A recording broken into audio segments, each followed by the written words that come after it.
Christopher waited for me at home and greeted with ultimatum. He asked for divorce. I always forgave him and I was never there. I calmly replied, but inwardly seething with rage. I would make him pay for that. I do not like you, so I want a divorce. Give me $800,000 and the child is yours, he said. I was astonished to hear his flippant words, although it was too late. He would now have to deal with the consequences of his decision. Anna Hotel, receptionist age, 25, so just last year, I married my previous boss at work, Christopher. This year, I left a job and realized early that I was pregnant with my partner. Everyone congratulated me as I left my warm office. Since then, I've done the boring task of cleaning and looking after our newborn. Our child cried incessantly at night and had a hard time drinking milk. All of this during our chaotic first year as parents got us to develop a bond with Christopher. Robert Enenwali Christopher has taken a drastic turn as of late. Professionals consider him an ex-post operative when it comes to cleaning and childcare, but recently he left a trace of something. He was always the one to stay at work function and would come home late night without needing dinner. I could understand if he was out on business for weeks at a time, but his coming in and out of the house like it was no big deal did not make any sense. He was one of new trend, drinking after work parties. He had never behaved in the way, not even when our kid was born. One night, after returning home from a beer party feeling unexpectedly jazzy, Christopher seemed transformed. "Welcome back," I responded. I ran upstairs and spoke to her over the baby monitor. "Is it snappy? You do not even handle alcohol well. How come you seem to be recovering today?" Watching him do better, my response seemed to incense Christopher. As I shuffled up to him, it was not the smell of booze, but a waft of women's perfume that assaulted my senses. I pointed out Christopher and said, "Usually you come home. We have a cocktail with the appetizers." The sales manager was around where I had been seated today, so stop stressing about anything, he said, concentrating on housekeeping. Those who lie often exhibit disrespect in small details, like slight hurry or subtly negative language. With the way he behaved and talked about it, just kind of a guy who seems like his. That made me think Christopher had some dark secret he was hiding. But it was odd and it scared me, his steady increase in drinking parties with more hazy walks back to our place. One particular morning, Christopher came home at an ungodly hour and went straight to work without any rest. Also, I found out that he had forgotten his phone back on the sofa. Christopher came back for it, and I hesitated whether or not to return it. When he caught me with the phone, his revulsion was clear as day. "Why the few asterisks are you all digging through my phone?" he asked. I bristled at her question and shot back. "This is a gold mine of money laying around in the street to give it back." I avoided looking inside. His angry reaction only confirmed my intuition that he had stuff on his phone that I was not supposed to see. I knew I could possibly have him at the right time, but confronting now might erase that evidence about another lady. I held my tongue. "Cool as you like." I tried not to cry. I wouldn't stoop to such a despicable act. Christopher was trying to scare me, so he used a hard tone. He slammed his suitcase against the desk and started cursing, trying to show that he was in charge. I could have gone straight immediately if I had been alone, but I had to exercise caution because of our son. For now, I would put up with it and try to find out what Christopher had done wrong. I clenched my hands, trying not to get too angry. Our son woke up and started calling out for me from the other room, sensing my sorrow. His sobs mirrored my own agony and anguish. "Shut him up already." Christopher startled me with his enraged yelling, and I recoiled at the sight of his clenched fist in a combative posture. When did our relationship start to fall apart this much? This kind of problem was unheard of when we first married. Upon closer inspection, maybe I was just oblivious to the warnings. Since the beginning of our marriage, Christopher's actions have always shown a certain aspect of himself. He had high standards for me. I had to do all the washing up, including scrubbing pots and cleaning up after every bathroom visit. I also had to make sure that the dishes were never piled up. It was my duty to clean the shoes whenever they were soiled. After we had our child, the quantity of housekeeping grew dramatically and eventually became unbearable. Christopher, who had been helpful at first, had now stopped. I frequently thought that I was cleaning the home more than a maid. My ideas of divorcing and moving out with our son grew stronger as I approached my breaking point. Then something changed. After I had just put our kid to sleep one evening, perhaps 1 month into my study into Christopher's conduct, Christopher showed me a picture. It was a picture of him having a fun-filled day with friends from my previous employment. "What are you doing leisurely outside while I'm at work?" he asked. I was simply unwinding with some tea after doing the cleaning. "What's the issue with that?" I replied. Christopher said I was squandering family money since he didn't understand what I was doing. He didn't listen to my side and began to yell. The tension in the home increased as our son, who was meant to be sleeping, started to wail loudly. "Stop talking. Put an end to that dreadful sobbing." Christopher attempted to scream at my kid, who was sobbing in the other room. I forcefully blocked my son's path in front of the entrance, determined to safeguard him. I was determined not to let him go, so I stared at Christopher. "Quit being in the way," he said. "No, I'm not moving," I answered. "Are you aware of the task at hand? You're screaming in front of a baby. That seems crazy, doesn't it?" These recent incidents seemed to have awakened my eyes. I understood that staying with Christopher would not lead to a happy future for either of us. I wanted to get out right now. All I needed to do was find a job and save up some cash because I had enough proof to leave at this point. I needed to hunt for employment covertly so Christopher wouldn't find out, since I knew I couldn't raise my baby alone just yet. While I was thinking this, Christopher aggressively opened the door, pushed me away, and talked in a chilly manner. "Leave. I don't need a lady who can't respect her husband. Now pack up your belongings and get out," he demanded. "What are you saying?" I objected. "Don't say something irrational." "Just leave," Christopher angrily said. "You look awful. You have no right to respond after taking my money and spending it any way you choose. You are no longer useful to me. Grab the child and leave," he yelled aggressively, shoving our son who was wailing and taking my possessions. We were left abandoned on the streets in the quiet back alley late at night. When he shut and latched the door behind us, all that could be heard above the silence was my son's crying. "I'm so sorry," I said to him. "I sincerely apologize for my shortcomings as a parent. I apologize for this difficulty."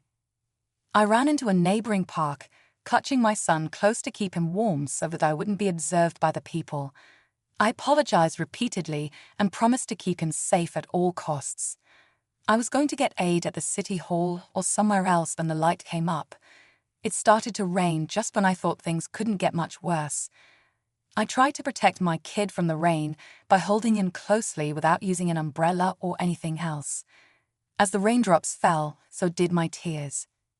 None of this would have occurred if I had been stronger, severed my relationship with Christopher sooner, and divorced him before this child was born. I felt stuck and helpless, with a heavy burden of regret and hopelessness weighing me down. "What took place at this hour? What are you doing here?" A voice pierced my suffering. Even though it was after 3 a.m, a smart-looking old man came up to us and offered his umbrella to protect my kid and me from the rain. The opulent home in front of the park must have belonged to the unidentified old guy. He had come outside to see how we were doing, perhaps scared off by my kid's incessant crying.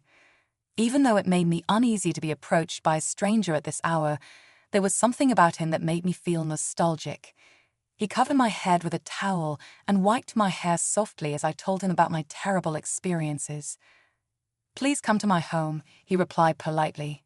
"You can be looked after by female servants for the infant. Staying the night here would be too sad." I started crying nonstop at his kind words and understanding attitude. I chose to accept his offer, and with my crying son, I stepped into the house. I was about to discover a startling reality inside the elderly man's home. I was able to get a good night's sleep for the first time in a long time because of the attentive and loving attention the servants gave my son. My phone had been ringing non-stop. A female servant told me when I woke up before midday. They had shown care for my sleep by not waking me. Thankful for their generosity, I looked up my phone history and saw many messages from Christopher. Presumably unable to handle breakfast on his own, he was calling for me to come back right away. His behavior demonstrated his uselessness, and I regretted ever having dealt with him. I didn't want to go back, but I knew that ignoring him and maybe calling the cops would make things worse. I decided to take matters into my own hands, so I picked up my son and left. After I got back, Christopher and I started fighting like crazy. "Where the hell have you been?" Christopher yelled, clearly angry. "There is a mess in the house, no breakfast prepared. You obstinately remained out until morning after such a pointless fight last night. What on earth have you been up to?" Despite my wanting to respond, I bit back my sarcasm and held my tongue. "I'm right here, aren't I?" I said. The home had been shut against me, and there was no way I could have known about the absence of breakfast. If he felt bad about not being able to make breakfast for himself, he ought to have thought about the repercussions of his behavior that got me sent out. He'd made fun of me a lot, but if he really was as intelligent as he said, he would have handled things differently. I pointed out the absurdity of his circumstance rather than allowing his comments to get to me. His temples jerked with clear irritation. "I have had enough of this. I'm not able to continue with you," he said. Christopher abruptly grabbed a piece of paper from his room and banged it onto the table in the living room. It was a divorce decree with his signature and seal.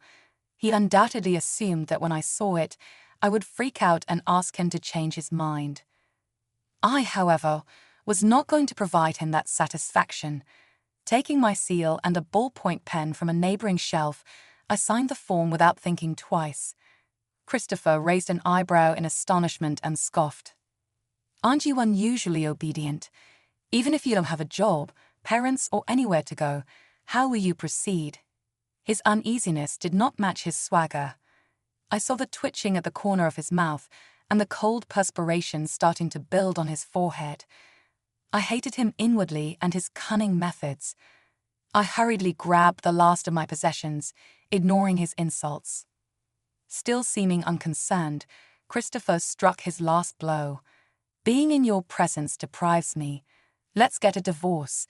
If you pay me $800,000, I'll give you the child." It was obvious that Christopher was trying to use money to control me and get me to react, attempting to subjugate and control me. His attempts to put further limitations on me and carry on with his carefree way of life while I struggled only strengthened my determination. I turned back with a knowing look on my face and said, "Is that all you wanted to say? By the end of the month, I will transfer the $800,000. Kindly take care of the formalities thereafter. Farewell." When I answered calmly and affirmatively, Christopher's face went pale and confused. He digested my offer with obvious amazement. He muttered about how impossible it would be to raise such money, but I was not going to let him rule me anymore. After the divorce was finalized, I sent him the sizable sum he had requested. I had proof of his affair, but I wanted more than money back. I wanted to make sure he was held accountable for much more. After 2 weeks, when I woke up, my phone was full of urgent calls from Christopher. Now was the time for reckoning. Christopher phoned me back, but at first I didn't pick up. Upon answering the second call, I hung up right away. I intended to make him feel uneasy and upset his equilibrium. I knew that if I responded right away, he would remain composed, and the discussion would go just how he wanted. I let him become angry on purpose, keeping him tense so he would lose his cool. My plan was bearing fruit, and I felt good about myself, like I was in charge of the circumstances. It was only when Christopher phoned back again that I answered. I responded, taking a drink of my coffee and leafing through a magazine. "You're as noisy as ever. Even if you're yelling, I can still hear you since I can change the sound level on my phone. What are your desires? You know, I'm really busy. I'm raising my son and having a nice holiday right now." My calm and easy conversation showed that I was so happy right now that my exchanges with Christopher seemed a waste of time. "You succeeded, didn't you? How did you get here?" Over the phone, Christopher's voice broke with frustration and despair. "What are you discussing?" I answered calmly. "I haven't taken any action." Christopher's passionate reaction just reinforced my presumptions. The truth was I had stolen everything from him: his family, his work, his money, and his wife. I had torn everything from him. "No one but you could have accomplished this. You liar, give me everything back." He was screaming and crying dramatically, and I was laughing so hard inside. "Would you mind telling me what I did?" I pretended not to know. I seem to have forgotten a lot lately. I proceeded to sip my coffee and thumb through a magazine while maintaining a barely heard voice. Christopher got married again not long after our split. The lady with whom he had an affair during our marriage was now his wife. She was the daughter of the president of a significant firm. Christopher had kept his first marriage a secret from her, and she became enraged upon learning about our kid. She was pregnant the day he proposed our divorce. Given that her father was a crucial collaborator on the largest deal among his clientele, Christopher had to tie the knot as soon as possible. To swiftly remarry her, he put pressure on me to complete the divorce. However, this was only the start of his demise. Christopher was booted out of his house and got divorced today by his new wife. His prior marriage was made public, and when our child's identity was revealed, she demanded a divorce and monetary damages. His in-laws had to step in because of his increasingly disruptive conduct and furious outbursts. He was let go from the hotel when the issue got out of hand, to the point that his employer was informed. The business selected the client over him. He lost his job along with his wife.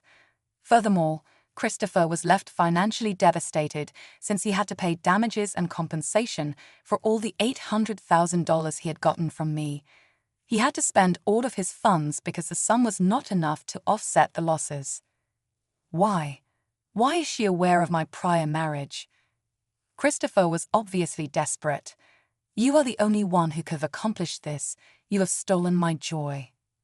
I shut the magazine and made the decision to speak with him. It enraged me that he had no regrets. All the same, he continued to deny that his circumstances were caused by his own acts. "Everything that happens is karma for your actions. You caused this to happen to you," I firmly stated. "Cheating while you were with me, abusing your wife, getting divorced, and losing your job. All of these are the results of your own bad actions. How absurd is that? Do you dare to preach to me? Even if you are from a lower social class than me, you have to be in a position where you are unable to even support a child on your own. Isn't it the reason you lead such a hectic life? You had to be getting this as payback for leaving me." Christopher misunderstood, thinking that I worked from sunrise to sunset. Raising the magazine in front of me, I made fun of him behind my back. "Do you refer to this as busy?" I finished reading the beauty magazine that I had been occupied with up until now. My plan is to sip on my second cup of tea and perhaps engage in some knitting. Is that busy? I could feel his fury. "Are you still making fun of me on the phone?" His face was practically red as an octopus after boiling, as I could almost see. I was laughing so hard I could not contain my delight, and appeared to annoy him even more. He would not stop screaming, yet I found his screams beautiful. "How are you doing?" "There's no way to resolve this over the phone," he vowed. "I'm coming to your house right now." "You're welcome to come, but you'll be denied entry," I shot back. "I'll tell the servants that you're an outsider and will not be let in at all." "Servants?" "Yes, it is correct. I currently share a mansion with my father." I surprised him by showing him my father, the chairman of his workplace, and the old man who had assisted me during a video call.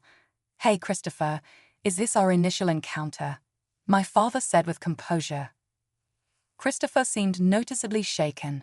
"Father, how does this signify?" he stumbled.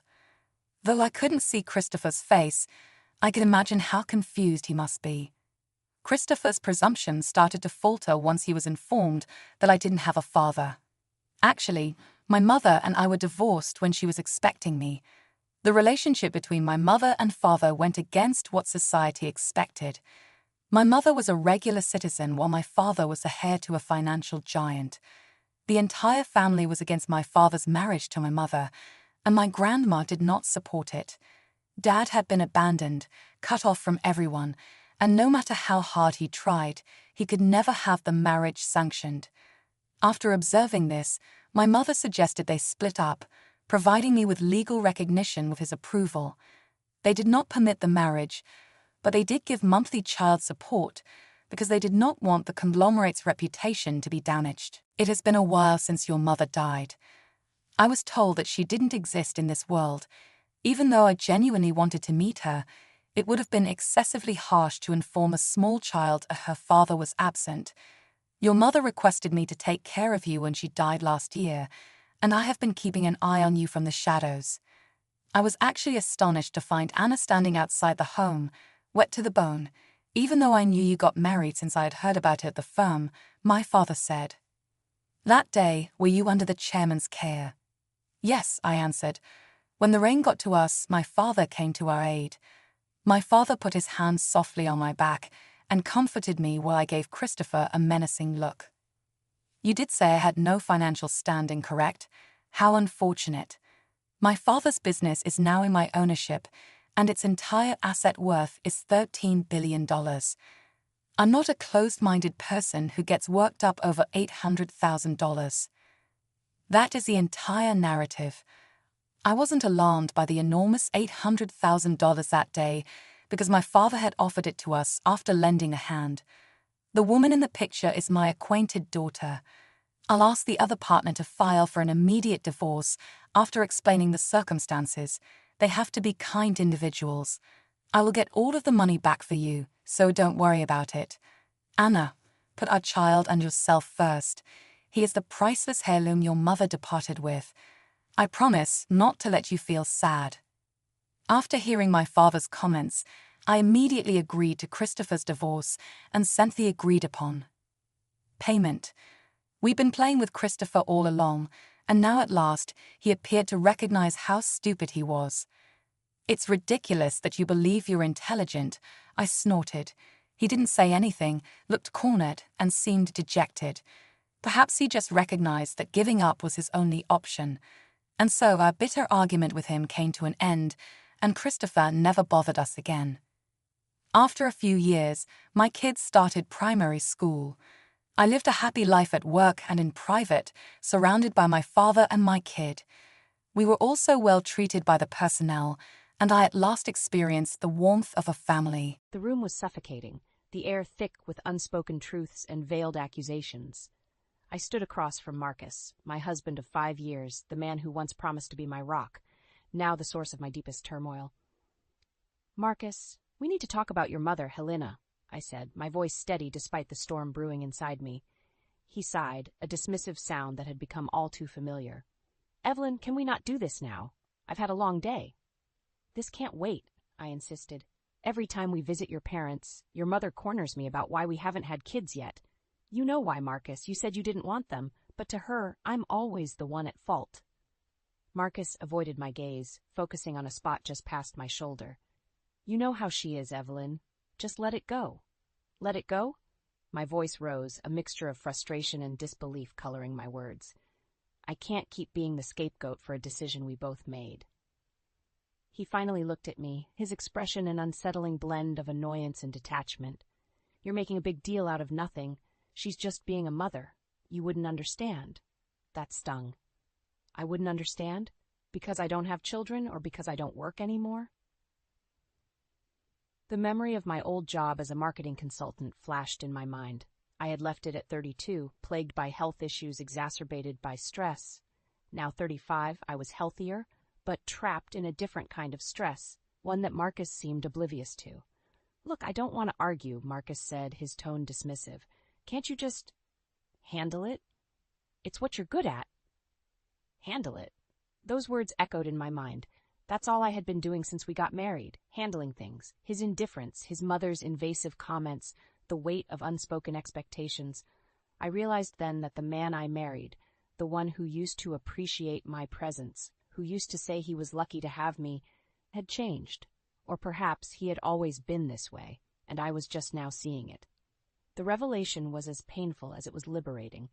I was not the woman Marcus or Helena thought I was, a mere fixture in their perfectly constructed world. I was Evelyn, and it was time they both remembered that. "Fine, Marcus," I said calmly. "I'll handle it. But remember, every action has its consequences." As I walked away, leaving him in his uncomfortable silence, I felt a flicker of something powerful within me. It wasn't just anger or frustration. It was the beginning of a resolve to no longer be invisible in my own life.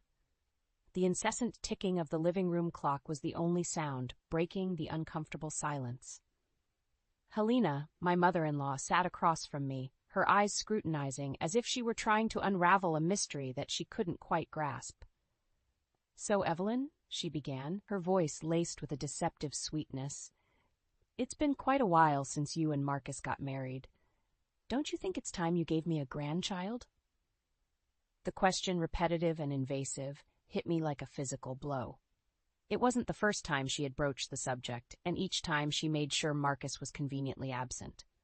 I took a deep breath, trying to maintain composure. "Helena, as we've discussed before, this is a private matter between Marcus and me." "Oh, but you're the woman in this relationship," she countered sharply. "It's your duty to bear children. Or is there something wrong with you? You know, in the old days, women who couldn't have children were considered, well, let's just say, less of a wife." Her words stung, a deliberate jab to my self-worth. I felt a surge of anger, but I held it back. Responding in kind would only give her the satisfaction of knowing she had gotten under my skin. "There's nothing wrong with me, Helena," I replied evenly. "It's a decision we've made together. Marcus agrees." "Marcus?" she scoffed. "He's just being considerate of your shortcomings. A real woman wouldn't deny her husband a family." I was taken aback by her blatant rudeness. It was one thing to insinuate, but to openly call into question my womanhood was a new low, even for Helena. "Is that what you truly think of me, Helena?" I asked, my voice barely above a whisper. I needed her to acknowledge the venom in her words. She leaned forward, a cold glint in her eyes. "I think a woman's role is clear, and you, my dear, are failing in yours. I wouldn't be surprised if Marcus started looking elsewhere for fulfillment." The threat was clear, and it sent a chill down my spine. This wasn't just about nagging anymore. It was a calculated attack on my marriage, my character. As she continued to spew her archaic beliefs, I realized that Marcus had been allowing this to happen. He never stood up for me, never corrected his mother's misconceptions. He had left me to fend for myself against her. The realization was a bitter pill to swallow. I was not just battling Helena's prejudice. I was also fighting Marcus's indifference.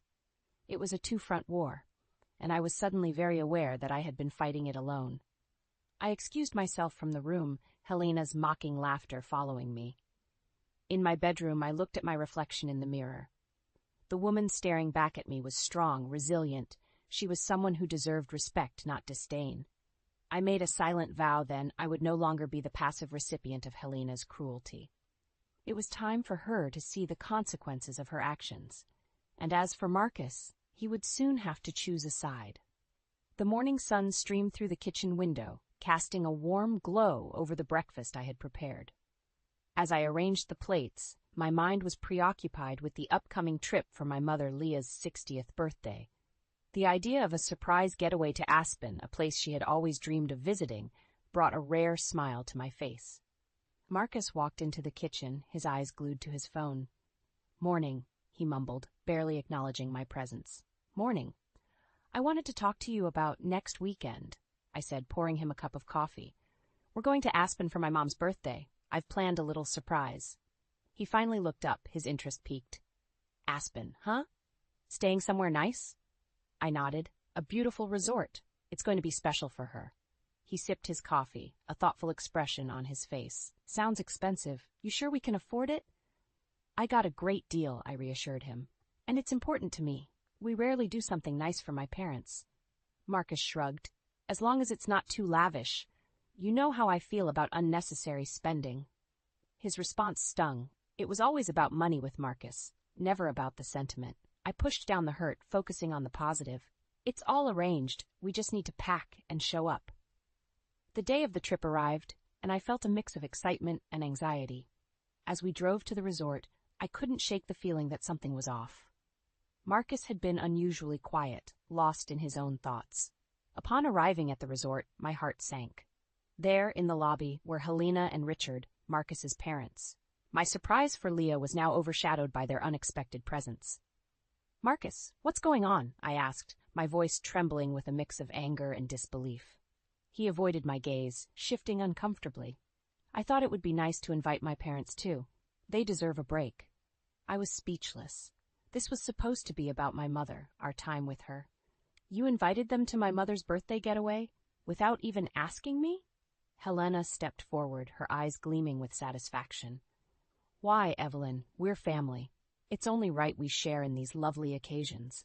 The situation was spiraling out of control. I looked at Marcus, searching for some sign of understanding, some acknowledgement of his betrayal, but there was none. The confrontation that followed was heated and painful. Accusations were hurled, old resentments surfaced. Helena's true nature was on full display, her words laced with venom as she belittled my efforts and my family. I had reached my breaking point. The realization that Marcus would always prioritize his mother's wishes over mine was a painful awakening. I had been living in a fantasy, hoping for a change that would never come. As I retreated to our room, my mind was a whirlwind of emotions. The sense of betrayal was overwhelming, but it also ignited something within me. A determination, a resolve to no longer be a pawn in their selfish games. It was time for a change.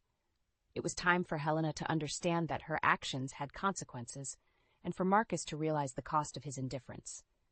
The Aspen Resort, bathed in the golden hues of the setting sun, should have been a haven of peace. Instead, it had become an arena for family tensions. Helena's presence, uninvited and unwelcome, cast a shadow over what was meant to be a celebratory occasion. I watched as Helena and Richard mingled with my parents, Leah and David. The contrast between their attitudes was stark. My parents, ever gracious and accommodating, tried to make the best of the awkward situation. Helena, on the other hand, seemed to thrive in the discomfort she had caused, her comments laced with passive aggression. Marcus was oblivious to the tension, or perhaps chose to ignore it. His indifference to the entire situation was infuriating. I pulled him aside, needing answers. "Marcus, you need to explain. Why did you invite your parents without discussing it with me?" I demanded, my voice low but firm. He seemed taken aback by my tone. "Evelyn, they're my parents. Why shouldn't they be here? Besides, it's not like we see them that often." "Not that often? We see them almost every weekend." My frustration was boiling over. This was supposed to be about my mother, our time with her. You've completely disregarded my feelings. "Evelyn, you're overreacting," he dismissed with a wave of his hand. "It's just a weekend. We can all enjoy it together." His casual dismissal of my feelings was like a slap in the face. I took a deep breath, trying to contain the growing anger. "This isn't just about the weekend, Marcus. It's about respect, something you clearly lack." Before he could respond, Helena's voice cut through the air. "Evelyn, dear, are you causing trouble again? You should be grateful we're here to liven up this little gathering." Her words were like a match to tinder. I spun around to face her, my patience exhausted. "Grateful? Helena, you've done nothing but intrude and belittle me since you arrived. This was supposed to be a special occasion for my mother, and you've turned it into a spectacle." Helena smirked, clearly enjoying the confrontation. "Oh, Evelyn, always so dramatic. You should learn to appreciate family more. After all, we're the only ones you've got." The condescension in her tone was unbearable. "Appreciate? You mean tolerate. I've tolerated enough, Helena. Your constant meddling, your derogatory comments. It ends now." Richard, who had been a silent observer until now, finally spoke up. "Evelyn, let's not make a scene. It's just a misunderstanding." "No, Richard, it's not. It's a pattern," I countered. "A pattern of disrespect and manipulation. And I'm done being a part of it." The air was thick with tension, the conflict reaching a boiling point. I knew then that this weekend would be a turning point, one way or another. The veil of cordiality had been lifted, revealing the true dynamics of our family, and there was no going back. The next morning dawned with a tense atmosphere, the fallout from last night's confrontation hanging heavily in the air. I found myself in the resort's elegant dining hall, a place of beauty that felt oddly suffocating under the current circumstances. As I sipped my coffee, lost in thought, Helena approached me with her usual air of superiority. "Evelyn, I hope you've thought about what you said last night. It's not too late to apologize and make things right." Her words, dripping with condescension, ignited a fire within me. "Apologize? Helena, it seems you've misunderstood the situation. I'm not the one who should be apologizing." "Oh, please," she scoffed. "You've been nothing but a thorn in our family's side since the day you married Marcus. It's high time you learned your place." Her blatant disrespect was appalling. My place, Helena? And where exactly is that? In the shadows, silently enduring your insults. Marcus, overhearing our exchange, joined us with a look of exasperation. "Evelyn, can't you just let it go? Mom means well." "Means well?" I repeated, incredulous. "Your mother has been undermining and insulting me at every turn, and you've done nothing but enable her behavior." Before Marcus could respond, a well-dressed man approached our table. He was the resort manager, and his arrival brought a momentary pause to our heated exchange. "Mrs. Helena, I must ask you to refrain from causing further disturbances," he said politely but firmly. "We value the comfort and peace of all our guests." Helena's face reddened with anger. "How dare you speak to me like that? Do you know who I am?" "Yes, I am aware," the manager replied calmly. "However, respect and decency are required from all our guests, regardless of their status." As Helena sputtered in indignation, the manager turned to me. "Mrs. Evelyn, if there's anything we can do to make your stay more comfortable, please let us know." I was about to thank him when Helena burst out. "This is absurd. We're being treated like commoners because of her." It was then that the true twist of fate unfolded. The manager, looking directly at Helena, spoke in a tone that commanded the room. "Mrs. Helena, perhaps you are unaware, but this resort is owned by Mrs. Evelyn's family. We have been instructed to treat all our guests with equal respect, including you." The revelation hit everyone like a tidal wave. Helena's face drained of color, her usual bravado crumbling. Marcus looked at me, his expression a mix of shock and confusion. "As such," the manager continued, "I must insist on proper conduct during your stay." The tables had turned, the power dynamics shifted in a way Helena had never anticipated. For once, she was at a loss for words, her usual arsenal of insults failing her.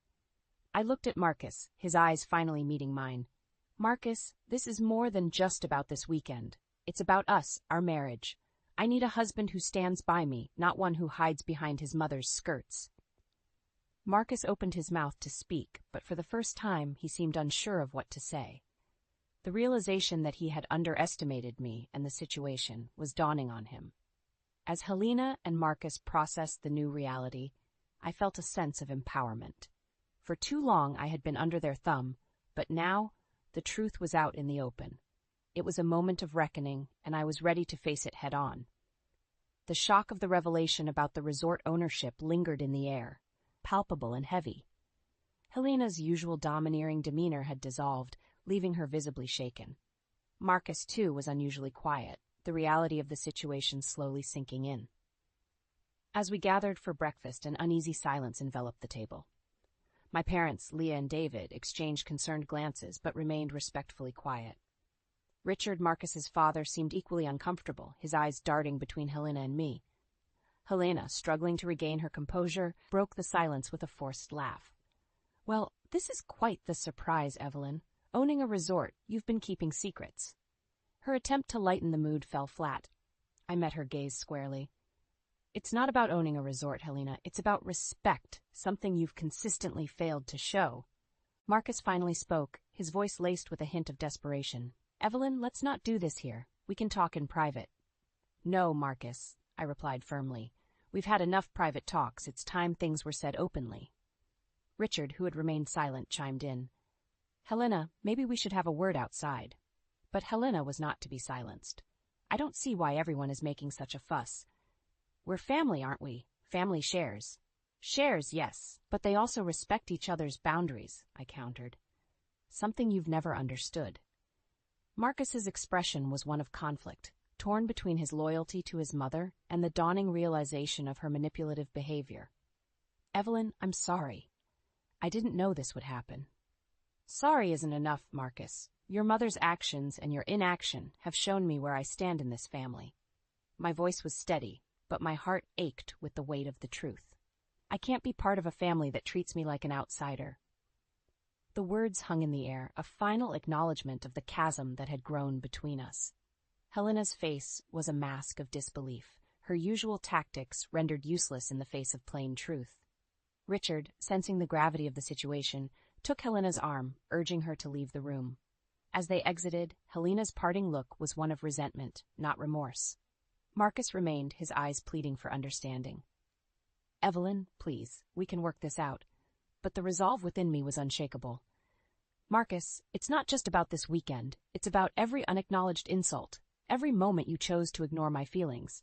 I can't be in a marriage where I'm constantly undermined and disrespected." Standing up, I left Marcus at the table, his pleas fading behind me.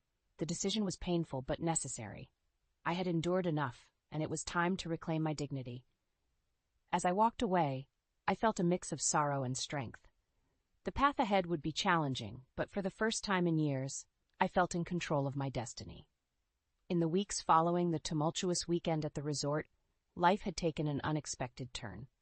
The decision to end my marriage with Marcus, though agonizing, brought a newfound sense of freedom. I had chosen to walk away from a relationship that had become a shadow of what it once promised.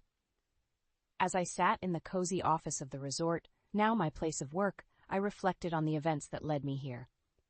The resort, a family legacy, had offered me a sanctuary and a new beginning. Working here wasn't just a job, it was a reclamation of my identity, away from the shadows of Helena and Marcus's influence. The door opened, and my uncle, the owner of the resort, and a man I deeply respected, walked in. "Evelyn, how are you settling in?" he asked, his eyes warm with genuine concern.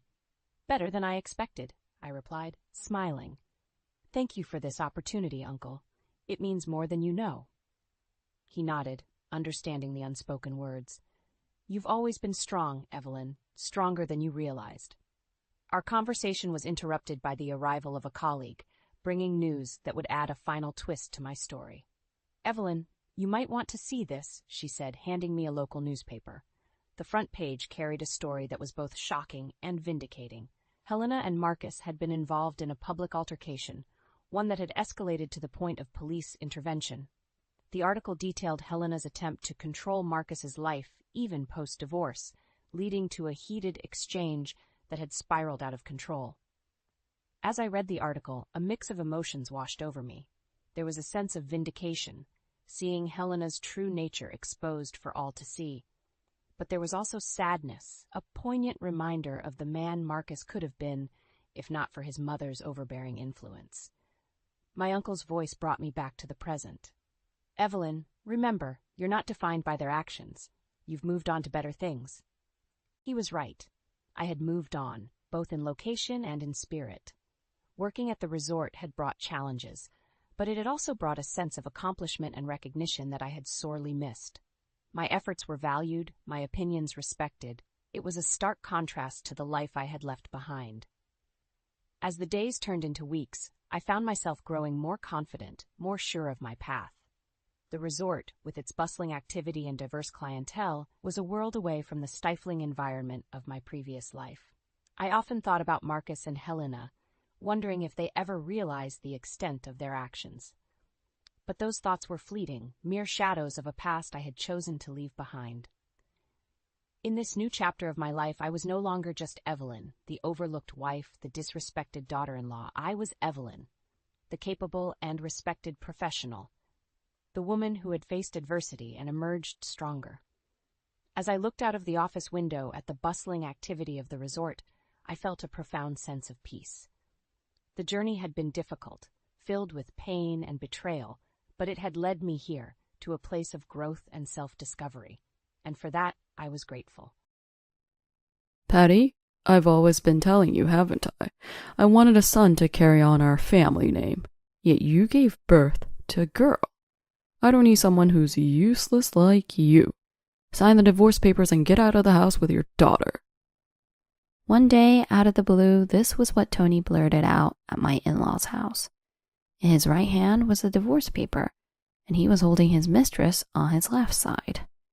As I was dumbfounded by his unbelievable claim, his mistress added seriously, "Hello, I'm Kristen. I'm carrying Tony's baby, and of course, the baby's a boy. We've already confirmed the gender with tests, so I'll be the one to make Tony happy. Please, don't interfere with us anymore. Got it? It was as if I was being painted as the villain. Then my mother-in-law, Laura, delivered the final blow. I was completely deceived by you, Patty. I feel sorry for Tony, so never show your face to us again. There was not a single reasonable person around here. I couldn't understand how they could say such heartless words like that. While glancing at the entrance, I was utterly shocked, but I wasn't surprised or panicked about the situation. What are you all even talking about? I have been single for a week now. I'm no longer your wife, Tony, so do as you please. Sarah and I will leave. Patty, have you lost your mind? When did we get divorced? The divorce is supposed to happen right now. You're the one who lost your mind, Dad. We've already moved to a new house, so bye. What are you talking about, Sarah? You guys are really stupid. My husband laughed loudly enough for it to be heard outside as he pointed at us. He may be laughing now, but that won't last long. He has no clue on what's about to happen. I will never forgive my husband.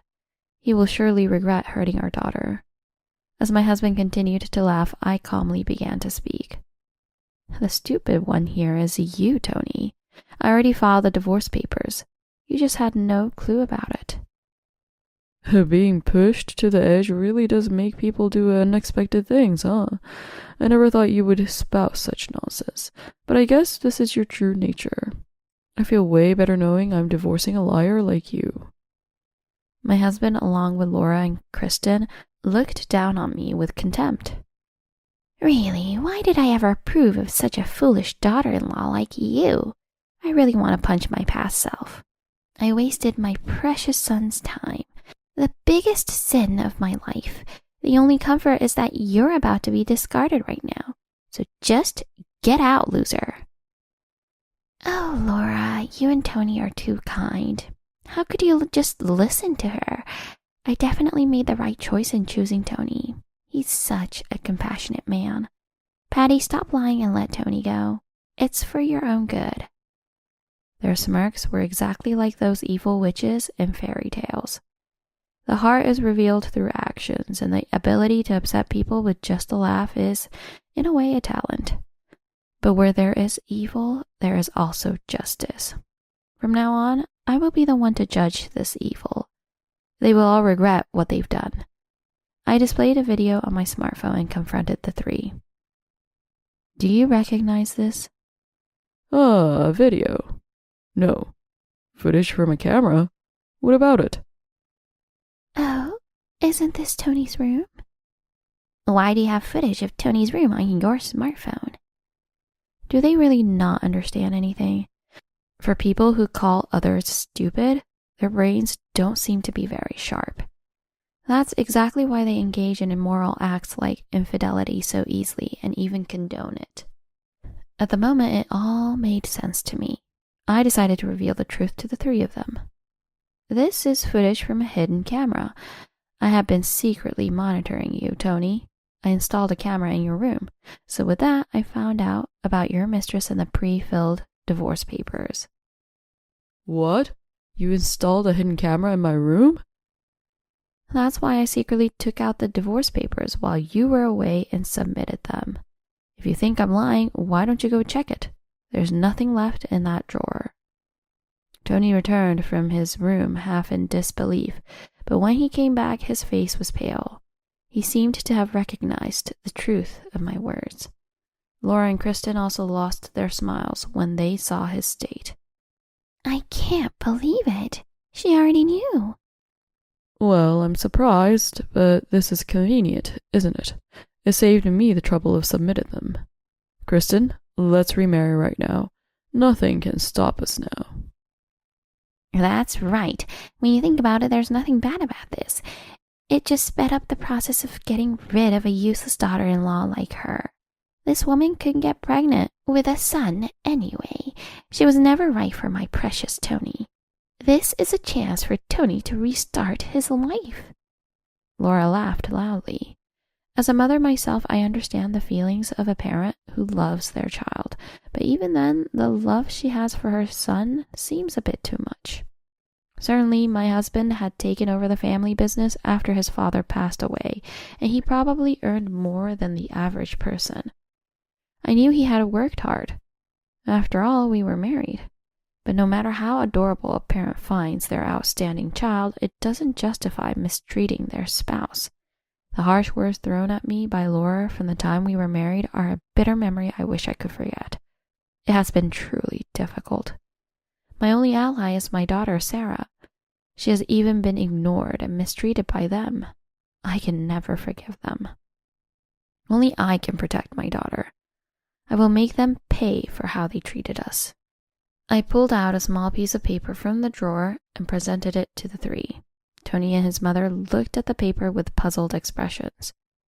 What is this scrap of paper? A business card? Hanson Corporation's CEO, Robert Gale? Isn't Hanson Corporation a major client of your company, Tony?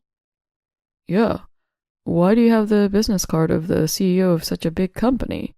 You shouldn't have any chance to interact with a CEO like him. The two of them spoke as they pleased. Do they think I'm some kind of punching bag? Unfortunately, I'm human and sharp words do hurt. But they seem unaware of this. While that was happening, Kristen looked pale.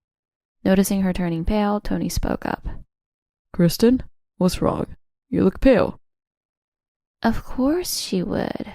Wouldn't you be shocked if someone suddenly pulled out your own father's business card? Huh? Father?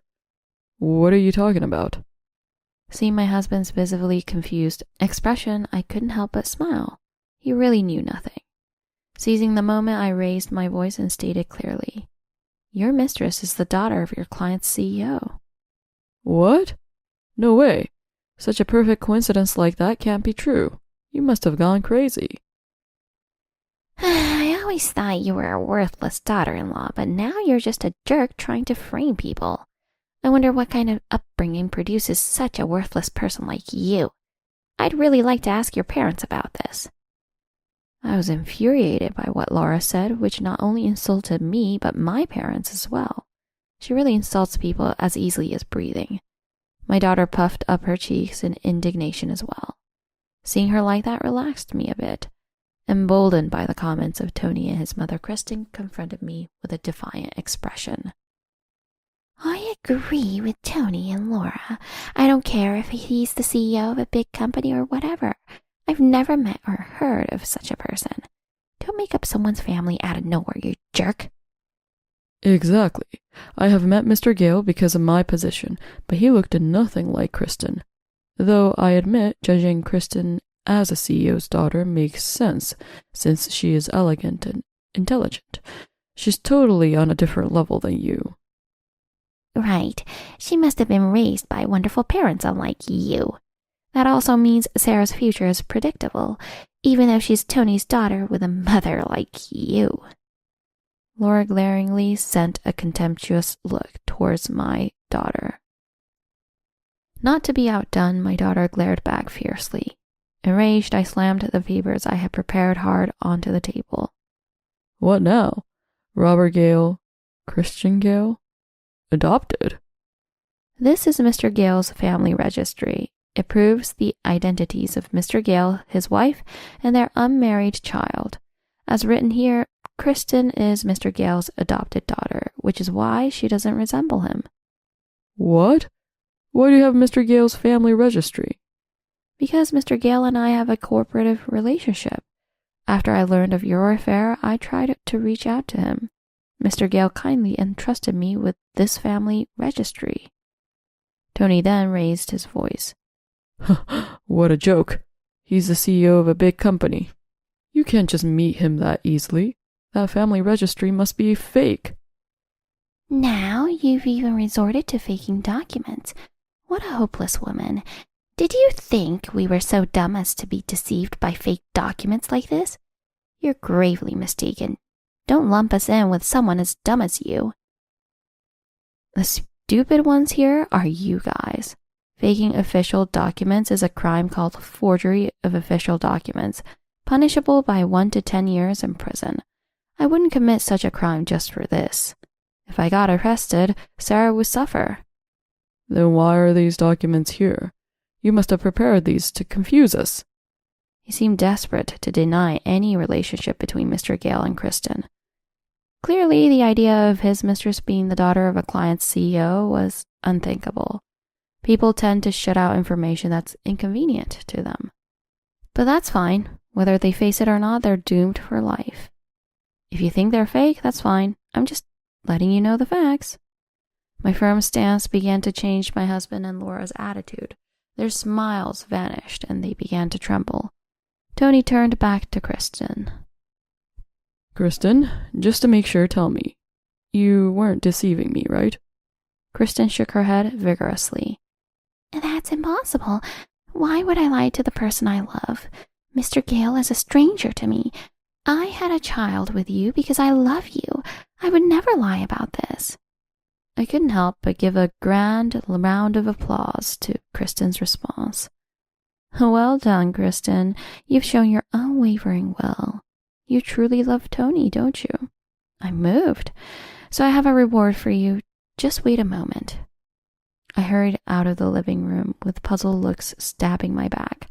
Giving no care to that, I stepped outside and quickly returned with the reward. Sorry for the wait. Here's your reward.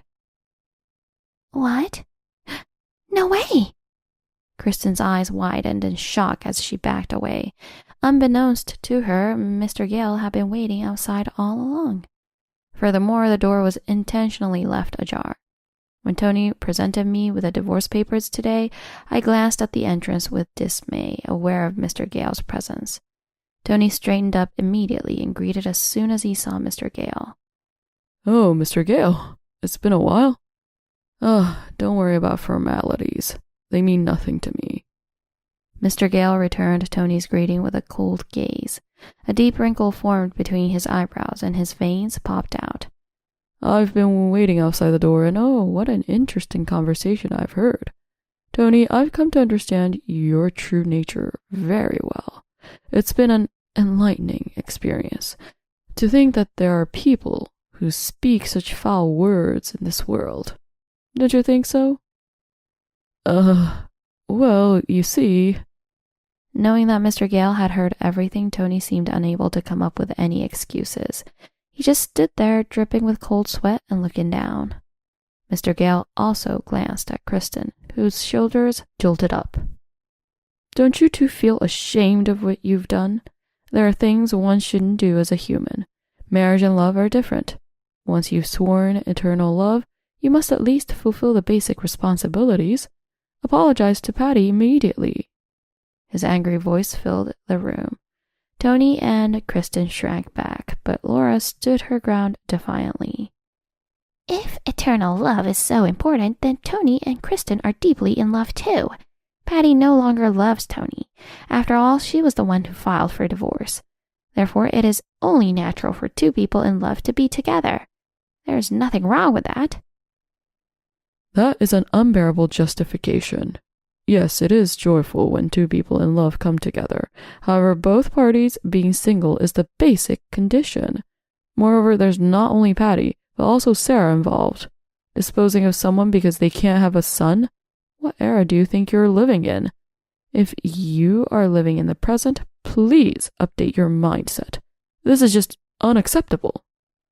At Mr. Gale's anger, Laura ran out of words to respond. The room fell silent. There was a reason for his anger. In fact, Mr. Gale's wife was infertile and unable to have children.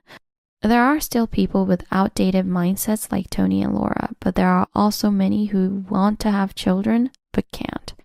Pregnancy and childbirth are sacred, and we mustn't forget that. Mr. Gale could not tolerate his family hurting others for selfish reasons like wanting a son for heir. Tony and Laura were silenced by Mr. Gale, but Kristen's eyes burned with anger. She started to argue back to Mr. Gale directly. You preach as if you're some kind of saint, but you're selfish too. You adopted me because you couldn't have your own kids, right? Whether it was good for me didn't matter. That was just adults making decisions for their own convenience. Kristen clenched her fists and yelled with all her might. I don't know the details, but Mr. Gale is a strict man who apparently didn't spoil Kristen with money or material things. This may be why Kristen feels unloved by her father, as they aren't blood related. Tony and Laura seemed confused as the divorce turmoil had suddenly turned into an argument between Mr. Gale and Kristen. They looked at each other uneasily. Kristen, unable to control her emotions, continued to lash out at Mr. Gale. You just adopted me for Mom's sake, right? Because she wanted a child? Because she was important to you? I was only being used to satisfy someone else. I'm just a tool to you. Everyone thinks they can just use me. Although I haven't known Mr. Gale long, he seems like a genuinely good person. Even as an outsider, I think Kristen is wrong, but Mr. Gale quietly listened to her. What? Aren't you going to say anything? Or do you think what I'm saying isn't even worth responding to? That's not it. It's not that. I'm actually happy. Happy? Are you crazy? Or is that some kind of weird hobby? It's the first time you've spoken honestly to me. You've always been a well-behaved child who didn't need much attention. I used to think you were just a quiet kid, but now I see that's not the case. You must have endured a lot on your own. His eyes softened as he spoke. Kristen's shoulders trembled slightly. Yes, I have been strict with you, that's true. I won't make excuses. But it was because I love you. They say the opposite of love is indifference, right? I wouldn't bother saying anything if I didn't care. Stop it! I can't believe you're saying this now. I've never been loved by my family. Enough, Kristen. You don't understand anything. Even as an outsider, I can see that Mr. Gale cares about you. Yet you just deny it one-sidedly. Right now, you just look like a child throwing a tantrum. I couldn't help but intervene. As a parent myself, I couldn't stand to listen any longer. Being a parent is harder than most can imagine. You can't just quit midway. There's no guarantee of a return for all the effort you pour into your children. Sometimes what you do for their sake can backfire. Even after lovingly raising them, in the end, you have to let go. It's a tough job, isn't it? But the reason parents can keep going is solely the love and responsibility they feel for their children. It's clear that Mr. Gale has more than enough of both. But Kristen seems too stubborn to see the truth right now. Don't lecture me when you were just dumped by your husband. You're just clinging to him because you can't do anything else. Everything has been taken away from you, and you're just going to keep falling into misery.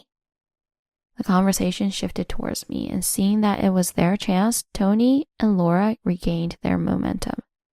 That's right. I don't know much about Kristen's past, but what's certain is that she'll be happy from now on because she's remarrying me. Yes, Tony is a wonderful man.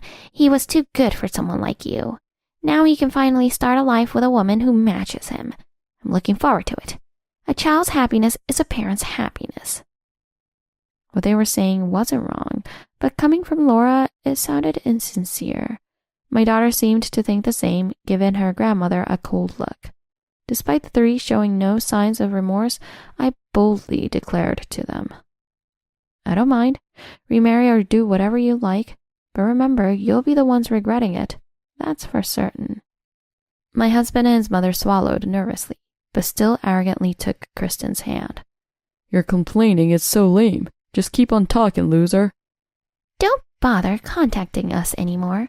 We four, including Tony and Kristen's baby, will live happily together. Goodbye, Dad. I don't think we'll see each other again. Don't expect to see your grandson. With those final words, the three left the house. After the storm had passed, a silence remained. Mr. Gale was the first to speak. Patty, Sarah, I'm truly sorry for the rude things my daughter has said. Please don't apologize. This isn't your fault, Mr. Gale, and it's okay. What do you mean by it's okay? Mr. Gale looked puzzled, but I gave him a meaningful smile. There are facts that none of you know yet. They should come to light soon enough. At my words, both Mr. Gale and Sarah could only tilt their heads in confusion. A few days later, I was waiting for a call from my husband at a certain place. It's one of the most luxurious apartments in LA. I quite like the view. It's outstanding. Even if the wait gets long, I doubt I'll get bored. While I was drinking my second cup of coffee, the long-awaited call finally came. I answered with an exceptionally cheerful voice, and then heard my husband's very flustered voice. "What's the matter? Calling all of a sudden like this? It's only been a few days since you cut ties with me." Help me, Patty. Kristen has gone missing. "Oh, really? That sounds serious. But if that's the case, shouldn't you report it to the police? I'm not in the business of finding people, you know." No, Patty, it's not just that she's gone missing. My ATM cards and credit cards have disappeared too. She had asked me about the pins before, saying we should share important information in case of emergencies. And now my money is being withdrawn like crazy. I don't know what to do. My husband's words were all over the place, and I just had to laugh. Meanwhile, he continued to rant about something dumb. He seemed utterly clueless and confused. After a good laugh, I finally decided to tell him the truth. "You know, Kristen has another man, not just you. She actually has a real boyfriend." What are you talking about all of a sudden? I'm already so upset. Don't confuse me more. "It's true, and if you want to know, the baby in Kristen's belly isn't yours either." That's a lie. It has to be. You just have a bad personality, giving me wrong information and looking down, laughing at me like that. You're the worst. I've lost all respect for you. My husband was so upset he started crying. So I guess Tony and Kristen's romance didn't last long. Is his mother worried? Of course, for me, everything's going according to plan. I'll show you proof that what I'm saying is true. Here's a question for you. Where am I right now? How should I know? Just go to hell. Wow, that hurt. But the one who's really going to hell isn't me, it's you. Anyway, the correct answer is right here. I switched to a video call to show my surroundings. Immediately, I could hear my husband scream from the smartphone. Kristen, why are you with Patty? You two were conspiring against me? Kristen remained silent, looking down. That's understandable. After all, I now have leverage of her. Tony's not just Kristen here. Let me introduce you to Alex, Kristen's real boyfriend. As I introduced him, Alex appeared on the screen. Yes, I had already made contact with Kristen's actual boyfriend. We had just stormed into Kristen's house together. A louder scream came from the other end. You bastard. How dare you seduce my Kristen? You have my ATM cards and credit cards, don't you? Give them back now, along with the money you stole. I must say, I didn't know anything about this. Not about your existence, nor the ATM cards or credit cards. I like an explanation about this situation too. Kristen? Alex glared sharply at Kristen as she kept on looking down. Kristen? What is going on? Who is this man? Your real boyfriend? That's a lie, right? We loved each other so much. Tell me the truth. Shut up. What? I can't hear you. I said shut up. You delusional jerk. What do you mean we loved each other? I never loved you, not even once. It was all in your head. I was only with you for the money, and you easily cheated on me when you had a wife, you jerk. My husband was so shocked he could hardly close his mouth. After a long silence, he suddenly slumped over the table and started crying. He continued to cry out like a child, unable to have a proper conversation. Meanwhile, Alex was grilling Kristen, and she fired back in a hostile way, making things worse. I felt the urge to go home and relax over coffee with Sarah, but I couldn't just abandon the job halfway. Since there was no more need for me to say, I quietly left my seat and moved to the hallway. All that was left was to patiently wait for my husband to recover. After he had cried enough, Tony finally raised his swollen face. Just when I thought we could wrap things up, he made a surprising suggestion. Let's start over, Patty. We can still go back to how we were. What? What are you talking about? Taking care of Sarah alone must be financially difficult for you, right? Besides, isn't it better for the family to be together? Mom will surely understand. How conveniently he speaks of family now. A word that should be warm and loving has turned vile because of him. I laughed at him with all the scorn I could muster. No, I'll pass. Do you have any idea how much you've made me suffer? And it's not just about me. What angers me most is that you hurt Sarah. I never thought you would neglect your own daughter after an affair. I just really wanted a son. There was no other intention, and it's not too late. If we love each other again, a son will come soon. Please stop saying such disgusting things. There's not an ounce of love left for you and me. I can't even stand to breathe the same air as you, let alone touch you. And you keep talking about a son. But isn't that completely unnecessary now? What do you mean? Your misconduct is already well known among our company and business partners. It's being viewed as a problem everywhere, so it's only a matter of time before our existing deals are canceled. Soon you'll struggle with cash flow and the business will become unmanageable. If the company falls apart, what's the use of an heir? That's... After that, my husband was silent and seemed stunned. I finished with all the sarcasm I could muster. The only family you have left is your mother. Make sure to get along with her. I pressed the end call button and left Kristen's house. That was the last time I saw my husband. The clear blue sky seemed even more beautiful today. After that, my husband was shunned by everyone from his company and business partners. As expected, the company faced financial difficulties and quickly decided to fold. Tony and Laura's once strong bond took a hit when they started struggling with money, and now they're stuck in a cycle of arguing. The industry spread rumors about my husband, and he has no prospects for re-employment. Laura has never worked a part-time job, so she can hardly start working now, and does nothing but complain at home. My husband manages to get by on day labor, but his standard of living continues to decline. Both he and his relationship with his mother got worse, and it seems they will lead a difficult life forever. For those who saw their child as a mere tool, this was a fitting end. Meanwhile, Kristen did give birth safely, but eventually broke up with Alex, her real boyfriend. Perhaps Alex was a decent man. If suddenly you find out your girlfriend was cheating and stole from another, it's normal to want to avoid getting involved in that mess. While he's someone I don't really know, I do hope he finds happiness. After breaking up with Alex, Kristen, who has never worked properly, has no choice but to rely on her father, Robert. But being a strict man, both to himself and others, Robert did not coddle her, but rather pushed her away. Of course, this isn't to say he abandoned her.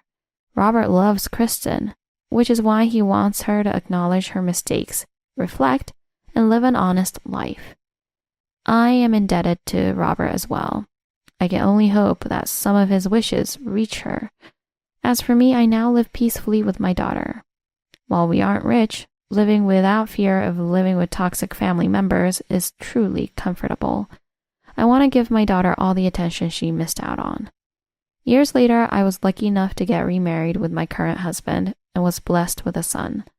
Looking at our son, I am reminded that there are people who can't have kids, despite their desires, and that pregnancy and childbirth are sacred things.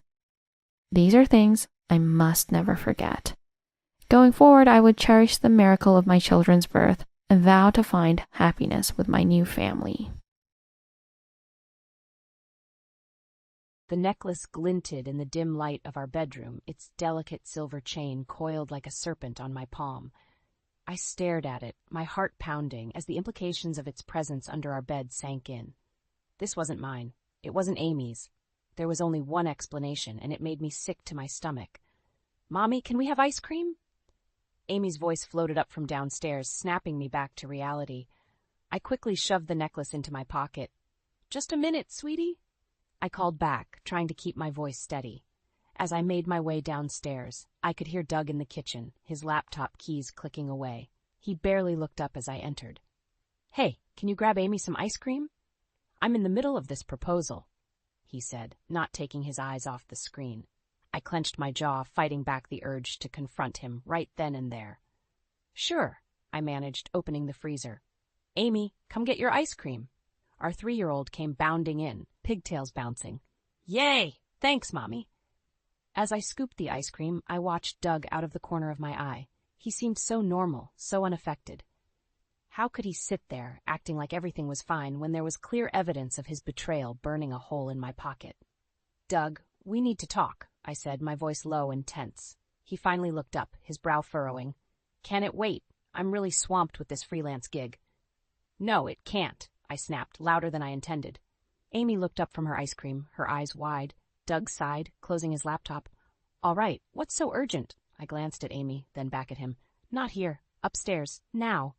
He followed me reluctantly, leaving Amy to her dessert. As soon as we were in our bedroom, I whirled on him. Want to explain this? I hissed, pulling out the necklace. Doug's face paled, but he quickly composed himself. Where did you find that? Under our bed. Care to tell me who it belongs to? He ran a hand through his hair, a nervous habit I knew all too well. Mel, it's not what you think. Oh, really? I cut him off, because what I think is that you're cheating on me. Am I wrong? Of course you're wrong, he exclaimed, his voice rising. How could you even think that? I laughed bitterly. How could I not? You've been distant for months, always working on your laptop, and now this. I dangled the necklace in front of him. Don't lie to me, Doug. He reached for the necklace, but I snatched it away. It's a gift, he stammered. For you, for our anniversary next month. I was hiding it. I stared at him, incredulous. Our anniversary isn't for another 3 months, Doug, and this isn't my style. You know that. His face fell, caught in the lie. Mel, please, it's not. Don't, I interrupted, holding up a hand. Just don't. I can't believe you do this to us, to Amy. As if on cue, Amy's voice drifted up from downstairs. Mommy? Daddy, where are you? Doug moved towards the door, but I blocked his path. We're not done here, I said, my voice low and dangerous. What do you want me to say? He asked, exasperated. The truth would be nice, I spat. Before he could respond, my phone buzzed. I glanced at it, seeing a text from Sophie, my mother. Everything okay, dear? You seemed off when we talked earlier. I looked back at Doug, his face a mixture of guilt and defiance. In that moment, I made a decision. This isn't over, I told him, pocketing the necklace. But right now, our daughter needs us. We'll finish this later. As I brushed past him to go downstairs, I couldn't shake the feeling that our lives had just changed irrevocably. The necklace weighed heavy in my pocket, a tangible reminder of the betrayal that threatened to tear our family apart. But as I plastered on a smile for Amy, I knew one thing for certain. I wasn't going down without a fight. The playgroup bustled with activity as I dropped Amy off, my eyes scanning the room for Lucy. She stood in the corner, her blonde hair perfectly styled, laughing with another parent. My stomach churned at the sight of her. Melissa, good morning, Lucy chirped, waving me over. I plastered on a smile and approached, Amy clinging to my leg. Morning, Lucy, I replied, my voice tight. Amy, sweetie, why don't you go play with your friends? As Amy scampered off, Lucy leaned in conspiratorially. I'm so glad you're here early. I wanted to chat about the upcoming parent-teacher meetings. I nodded, barely listening as she prattled on about schedules. My eyes were drawn to her neck, where a familiar silver chain glinted. My heart stopped. It couldn't be. Lucy, I interrupted, my voice trembling, that's a beautiful necklace. Where did you get it? She touched it, smiling. Oh, this old thing. It was a gift from a friend. The room spun. I gripped the nearest table to steady myself. A friend? Lucy's smile faltered for a moment. Yes, just a friend. Is everything okay, Melissa? You look pale. I forced a laugh. I'm fine. Just tired. Listen, I've got to run. Work calls. I practically fled the playgroup, my mind racing. The necklace. Lucy. Doug. It all made horrible sense now. The day passed in a blur. I couldn't focus at work, my thoughts consumed by what I'd seen. By the time I picked up Amy and headed home, I was a bundle of nerves. Doug was already there when we arrived, playing with his phone on the couch. He looked up, smiling. Hey, how was your day? I ignored him, turning to Amy. Sweetie, why don't you go play in your room for a bit? Mommy and Daddy need to talk. Once Amy was upstairs, I rounded on Doug. I saw Lucy today, I said, my voice low and dangerous. He frowned. Okay? And she was wearing the necklace, Doug, the one I found under our bed. The color drained from his face. Mel, I can explain. Don't you dare, I hissed. How long has this been going on? How could you do this to us? Doug stood, reaching for me. It's not what you think. Lucy and I were just what? I spat. Friends? Is that why you're giving her jewelry? He ran a hand through his hair, pacing. It's complicated, Mel. I've been going through some things. Oh, spare me, I interrupted. What about what I've been going through, working full-time, taking care of Amy, supporting your decision to freelance? And this is how you repay me? Doug's face hardened. Maybe if you weren't so focused on work all the time, you'd see what's really going on. I recoiled as if slapped. Are you seriously blaming me for your affair? It's not an affair, he shouted, then lowered his voice, glancing towards Amy's room. Lucy understands me. She listens. Tears stung my eyes. And I don't? Is that what you're saying? Before he could answer, my phone rang. It was Sophie, my mother. I answered, turning away from Doug. Mom, now's not a good time, I said, my voice shaky. Honey, what's wrong? Sophie asked, concern evident in her voice. I took a deep breath, glancing at Doug. He was watching me, his face a mixture of guilt and defiance. Everything, I whispered into the phone. Can you come over? I need you. As I hung up, Doug stepped towards me. Mel, please, let's talk about this. I held up a hand, stopping him. No, I'm done talking. My mother's coming over, and you're going to leave. I can't even look at you right now. He opened his mouth to protest, but something in my expression must have stopped him. Without another word, he grabbed his keys and left. As the door closed behind him, I sank to the floor, sobs racking my body. How had we come to this? And more importantly, what was I going to do now? The front door creaked open, and I hastily wiped my tears away.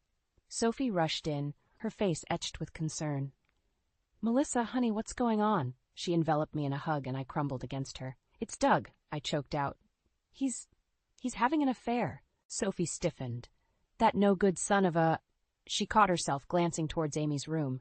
Are you sure? I nodded, recounting the necklace incident and my confrontation with Doug. Sophie's face darkened with each word. I'll kill him, she muttered. Mom, please, I sighed. I need to figure out what to do next. Before she could respond, the front door opened again. Doug strode in, his jaw set. I thought I told you to leave, I hissed. This is my house too, Mel, he retorted. We need to talk. Sophie stepped between us. You've got some nerve, Doug. He ignored her, focusing on me. Melissa, please, let me explain. Explain what? I snapped. How you've been lying to me, sneaking around with Amy's teacher? Doug's face flushed. It's not like that. Lucy and we connected. She understands the pressure I'm under. I laughed bitterly. Oh, the pressure you're under? What about me, Doug? I've been carrying this family while you chase your freelance dreams. That's not fair, he shot back. I'm trying to build something for us, for Amy's future. By sleeping with her teacher? Sophie interjected. Doug whirled on her. This doesn't concern you, Sophie. The hell it doesn't, she growled. That's my daughter and granddaughter you're hurting. I held up a hand, silencing them both. Doug, I want you out, tonight. His eyes widened. Mel, come on, we can work this out. Work what out? I asked, my voice trembling. The trust you've shattered, the family you've torn apart. Doug's shoulders sagged. I never meant to hurt you, it just happened. Things like this don't just happen, I spat. You made a choice. Now I'm making mine. A small voice interrupted us. Mommy? Daddy? We all turned to see Amy at the foot of the stairs, clutching her stuffed rabbit. Her eyes were wide with fear. Why is everyone yelling? She whimpered. I rushed to her, scooping her up. It's okay, sweetie. Mommy and Daddy were just having a grown-up talk. Doug approached us, reaching for Amy. I instinctively pulled back. Don't, I warned. His face crumpled. Mel, please. She's my daughter, too. Sophie stepped in, gently taking Amy from me. Come on, sweetheart. Let's go make some hot chocolate while Mommy and Daddy finish talking. As they disappeared into the kitchen, I turned back to Doug. I want you gone by morning. You can see Amy, but it'll be on my terms. You can't do this, he protested. We need to think about what's best for Amy. I am thinking about Amy, I retorted. She deserves better than a father who lies and cheats. Doug's face hardened. Fine, if that's how you want to play it, I'll go. But this isn't over, Melissa. As he stormed upstairs to pack, I sank onto the couch, my head in my hands. How had we come to this? The man I'd loved, the father of my child, was now a stranger to me. Sophie returned, sitting beside me. He's leaving? I nodded, unable to speak. She squeezed my hand. You're doing the right thing, honey. It'll be hard, but you're strong. You'll get through this. I looked up at her, tears streaming down my face. What if I can't? What if I'm not strong enough? Sophie's eyes flashed with determination. Then I'll be strong for you. We'll face this together, Melissa. You're not alone. As Doug's footsteps echoed above us, packing his life into suitcases, I clung to my mother's words. I wasn't alone, and somehow, someway, I would find the strength to rebuild my life, for myself and for Amy. The house felt emptier without Doug, but I couldn't decide if that was a good or bad thing. Amy kept asking where Daddy was, and each time my heart broke a little more.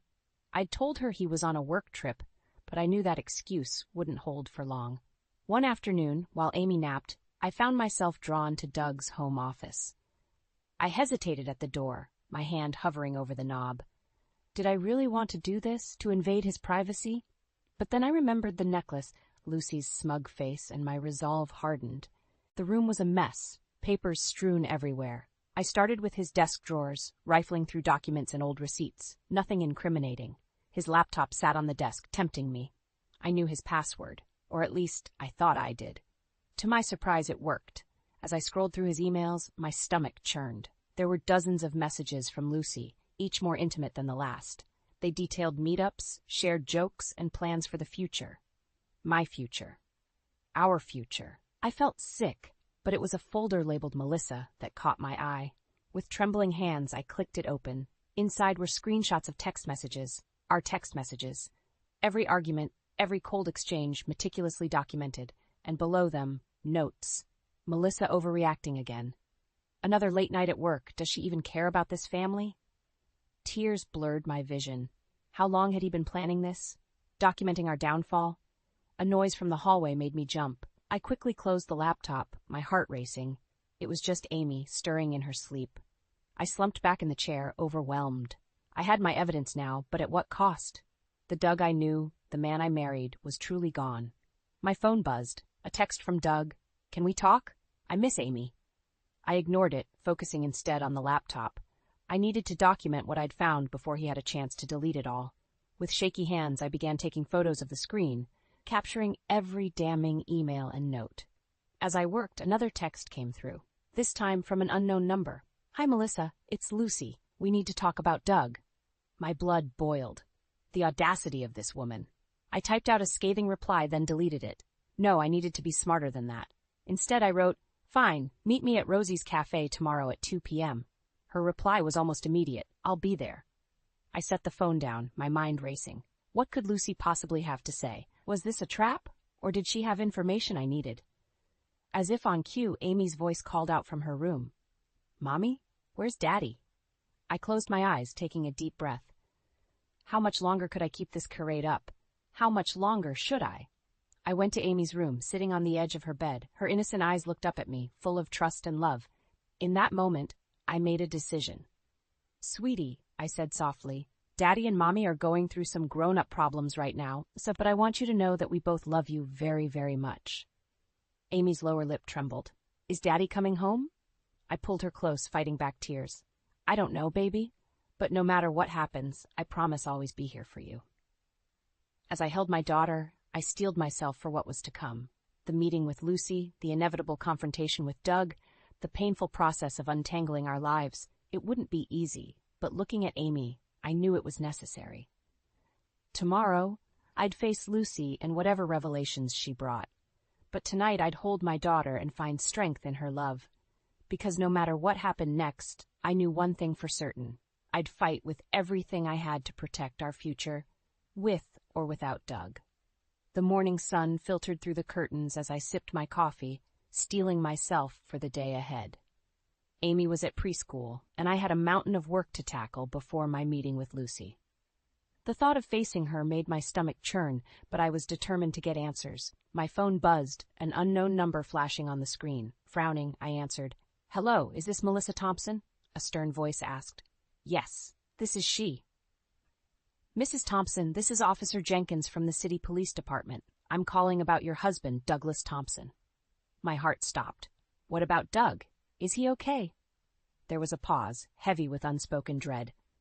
There's been an accident, ma'am. Your husband's car collided with another vehicle on Highway 16. He's been taken to Memorial Hospital. The room spun. I gripped the counter to steady myself. Is he alive? Yes, ma'am, but his condition is critical. You should get to the hospital as soon as possible. I mumbled a thank you and hung up, my mind reeling. Doug, accident, hospital. The words swirled in my head, refusing to make sense. With shaking hands, I dialed Sophie. Mom, I choked out when she answered. I need you to pick up Amy from preschool. Doug's been in an accident. Oh, honey, she gasped. I'm on my way. Go to the hospital. I'll take care of Amy. The drive to Memorial was a blur. I parked haphazardly, rushing through the emergency room doors. A harried nurse directed me to the ICU waiting area, where a grim-faced doctor approached me. Mrs. Thompson? He asked. I nodded, unable to speak. Your husband is in surgery. He suffered severe internal injuries and a head trauma. The next 24 hours will be critical. I collapsed into a chair, my legs no longer able to support me. Will he make it? The doctor's face softened. We're doing everything we can, but you should prepare yourself for the possibility. His voice faded as I spotted a familiar figure down the hall. Blonde hair, tear-streaked face, a bandage on her forehead. Lucy. Rage surged through me, momentarily displacing my fear. I stood, marching towards her. What are you doing here? I demanded. Lucy's eyes widened in panic. Melissa, I can explain. Explain what? I hissed. Why you're here? Why my husband is fighting for his life? She flinched, tears spilling down her cheeks. I was in the car with Doug. We were going to tell you everything today. The world tilted on its axis. You were in the car? You caused this? No, she cried. It wasn't our fault. A truck ran a red light. Doug, he swerved to protect me. I staggered back, bile rising in my throat. Even in crisis, Doug had chosen her. A nurse approached, eyeing us warily. Miss Ellison, we need to check your concussion. I watched, numb, as Lucy was led away. She glanced back, her eyes pleading, but I turned away. I couldn't deal with her. Not now. Hours passed in a haze of coffee and hushed conversations. Sophie arrived, squeezing my hand and murmuring comforting words I couldn't process. All I could think about was Doug, lying on an operating table, his life hanging by a thread. Finally, the surgeon emerged, his face grave. Mrs. Thompson, your husband is out of surgery. He's stable, but... I braced myself for the worst. There's been significant brain damage. We won't know the full extent until he wakes up. If he wakes up. The world narrowed to a pinpoint. If he wakes up. The words echoed in my head, a cruel taunt of what might never be. Can I see him? I whispered. The doctor nodded, leading me to Doug's room. I gasped at the sight of him, pale and still, surrounded by beeping machines. This broken man couldn't be my Doug, the father of my child, the center of my world for so long. As I sank into the chair beside his bed, taking his limp hand in mine, I was hit by a staggering realization. Despite everything, the betrayal, the lies, the pain he'd caused, I wasn't ready to let him go. Not like this. In that sterile hospital room, watching Doug's chest rise and fall with mechanical precision, I made a decision. Whatever happened next, whether he lived or died, I would face it head on. For Amy, for myself, and yes, even for Doug. Because some bonds, no matter how frayed, are too strong to break completely. The hospital corridor seemed endless as I made my way to Doug's room. It had been 3 days since the accident, and he'd finally regained consciousness. My emotions were a tangled mess of relief, anger, and dread. As I approached his room, I heard voices. One was Doug's, weak but unmistakable. The other was Lucy's. My blood boiled. I burst through the door, startling them both. Lucy jumped away from Doug's bedside, guilt written all over her face. Melissa, Doug croaked, his eyes widening. I can explain. Save it, I snapped. I turned to Lucy. Get out, now. She hesitated, looking at Doug. He nodded slightly, and she scurried past me, avoiding eye contact. Once we were alone, I faced my husband. He looked small and broken in the hospital bed, but I steeled my heart against pity. How long? I demanded. Doug closed his eyes, sighing. 6 months. The admission hit me like a physical blow. 6 months. Half a year of lies, of betrayal.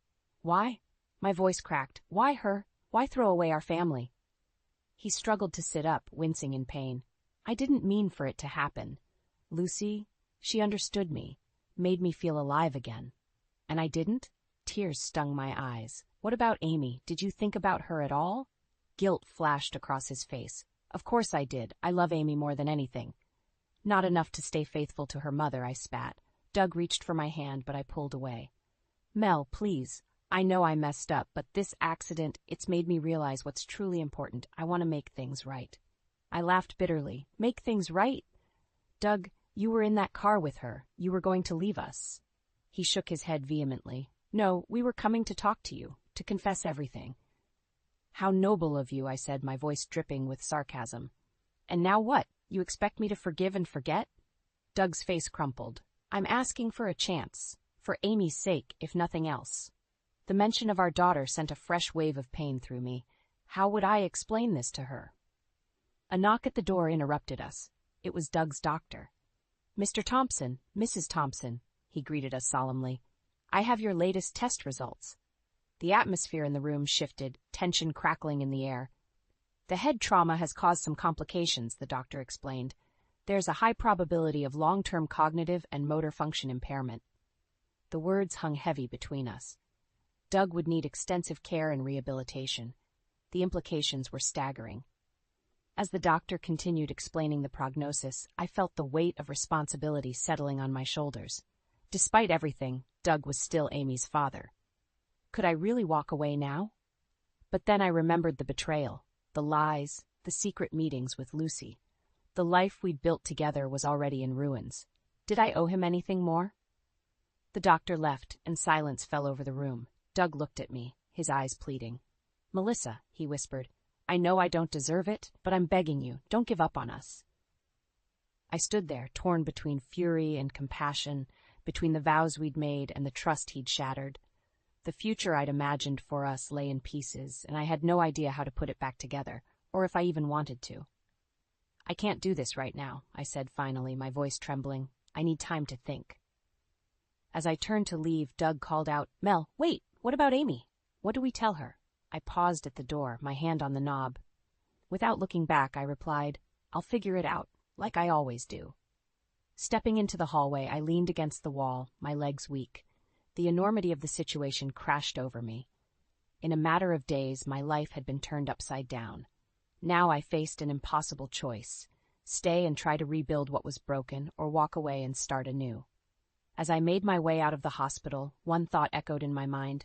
Whatever I decided, nothing would ever be the same again. The whispers started the moment I stepped into the grocery store. Eyes darted away when I looked up, hushed conversations halted mid-sentence. News travels fast in a small town, and our scandal was the juiciest gossip in years. I grabbed a cart, trying to ignore the stares burning into my back. As I reached for a box of Amy's favorite cereal, a familiar voice made me freeze. Melissa? Oh, honey, I'm so sorry. I turned to face Linda, my next-door neighbor and longtime friend. Her eyes were filled with pity, and I felt my cheeks burn with humiliation. It's fine, Linda, I muttered, attempting a smile. We're managing. She touched my arm, her voice lowering. If you need anything at all, just let me know. That Doug, I always thought he was too good to be true. I nodded, fighting back tears. Thanks, I appreciate it. As I hurried away, I overheard another shopper whisper, Can you believe it, with Amy's teacher of all people? My hands shook as I grabbed items off the shelves, desperate to finish and escape. But as I rounded the corner to the dairy aisle, I came face to face with Lucy. She looked terrible, pale, with dark circles under her eyes. When she saw me, she froze, terror flashing across her face. For a moment we just stared at each other. Then, something inside me snapped. How dare you show your face here? I hissed, advancing on her. Lucy backed away, hands raised. Melissa, please, I'm so sorry. Sorry? I laughed bitterly. You destroyed my family and you're sorry? By now, a small crowd had gathered, watching our confrontation with morbid fascination. Now, Lucy's eyes darted around, panicked. I never meant for any of this to happen. Doug and I. Don't you dare say his name, I spat. You have no right. Do you have any idea what you've done? To me? To Amy? Tears streamed down Lucy's face. I've lost everything too. My job, my reputation. Good, I snarled. You deserve to lose it all. Suddenly, Sophie appeared at my side, gently grasping my arm. Melissa, honey, let's go. This isn't the place.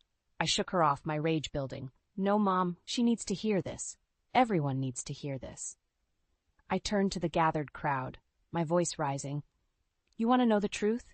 My husband, the man I trusted with my life, my future, betrayed me with this woman, Amy's teacher, and now he's lying in a hospital bed, broken and changed forever, because they were sneaking around behind my back. Gasps and murmurs rippled through the onlookers. Lucy looked like she wanted the ground to swallow her whole. "Melissa, please." She whimpered. "I'm leaving town. You'll never have to see me again." "Running away?" I sneered. "Of course you are. That's what cowards do." Sophie tugged at my arm more insistently. "That's enough, Melissa. Think of Amy." The mention of my daughter's name was like a bucket of cold water. I deflated, suddenly aware of the spectacle I'd created. "You're right," I said quietly. Then to Lucy, "Go, leave, and pray I never see you again." As Lucy fled, leaving her cart abandoned, I turned to face the crowd. Their expressions ranged from shock to sympathy to poorly concealed excitement at the drama. "Show's over," I announced, my voice cracking. "Go back to your shopping." Sophie guided me out of the store, leaving our groceries behind. As we stepped into the parking lot, my phone buzzed. It was the hospital. "Mrs. Thompson? Your husband is asking for you. There's been a complication." I closed my eyes, feeling the last threads of my composure unraveling. How much more could I take? Sophie squeezed my hand. "What is it, honey?" I looked at her, tears finally spilling over. "It's Doug. I have to go back to the hospital." As we drove away from the store, leaving behind a wake of gossip and scandal, I realized I was at a crossroads. The life I knew was gone, shattered beyond repair. Now I had to decide. Would I let this break me, or would I find the strength to forge a new path for myself and Amy? With each mile that passed, my resolve hardened. Whatever happened next, I would face it head-on. For better or worse, this was my story now, and I was determined to write my own ending. The courtroom felt suffocating as I sat across from Doug, his lawyer whispering urgently in his ear. My own attorney, Sarah, squeezed my hand reassuringly. "You've got this, Melissa," she murmured. "Remember, we have all the evidence. He can't weasel out of this." I nodded, steeling myself as the judge entered. This was it, the culmination of months of legal battles, emotional turmoil, and sleepless nights. As the proceedings began, I found myself drifting, remembering the night everything changed. The necklace under the bed, the confrontation at the hospital, the scandal that rocked our small town. It felt like a lifetime ago. Doug's lawyer presented their case first, painting a picture of a remorseful husband, a victim of circumstance. I clenched my fists, fighting the urge to scream out his lies. When it was our turn, Sarah methodically laid out the evidence. The emails, the text messages, the financial records showing Doug's secret expenditures on Lucy. With each revelation, I watched Doug shrink in his seat, the facade of confidence crumbling. Finally, the judge turned to me. "Mrs. Thompson, do you have anything you'd like to add?" I stood, my legs shaky but my voice strong. "Your Honor, for years I believed in the sanctity of my marriage, in the man I thought Doug was, but that man doesn't exist. The real Doug betrayed not just me, but our daughter Amy. He risked everything, our family, our future, for a fleeting affair." I turned to face Doug directly, meeting his eyes for the first time in months. "I'm not here for revenge. I'm here for justice, for myself and for Amy. We deserve better than the lies and betrayal you've subjected us to, and now we're taking back our lives." As I sat down, a hush fell over the courtroom. The judge nodded solemnly, then delivered her verdict. The settlement was more than I dared hope for. Primary custody of Amy, a substantial alimony, and child support that would ensure Amy's future was secure. Doug's face crumpled as the judge detailed his visitation rights, supervised only, given his recent erratic behavior. As we left the courtroom, I felt a weight lift from my shoulders. It wasn't just the legal victory, it was the knowledge that I'd stood up for myself, for Amy, for the life we deserved. Outside, Sophie was waiting with Amy. My daughter ran to me, and I scooped her up, holding her tight. "Mommy, why are you crying?" she asked, wiping a tear from my cheek. I smiled through the tears. "These are happy tears, sweetheart. Mommy just won a big game." Sophie hugged us both. "I'm so proud of you, Melissa. You've been so strong through all of this." As we walked to the car, I spotted Doug across the parking lot. Our eyes met briefly, and for a moment I saw a flicker of the man I'd once loved, but then he turned away, shoulders slumped, defeated. That night, after tucking Amy into bed, I sat on the porch swing, gazing at the stars. The future stretched out before me, uncertain, yes, but full of possibility. My phone buzzed with messages of support from friends and coworkers. The community that had once whispered behind my back now rallied around me. I'd emerged from the scandal not as a victim, but as a survivor. As I scrolled through the messages, I paused on one from Linda, my neighbor. Melissa, you're an inspiration to all of us. If you ever want to share your story, let me know. It could help so many women. I considered her words a seed of an idea taking root. Perhaps there was a way to turn this pain into purpose, to help others facing similar battles. The porch door creaked open, and Sophie joined me, handing me a glass of wine. To new beginnings, she said, clinking her glass against mine. I smiled, feeling a sense of peace wash over me. To new beginnings, I echoed. As we sat in comfortable silence, I realized that this wasn't just an ending.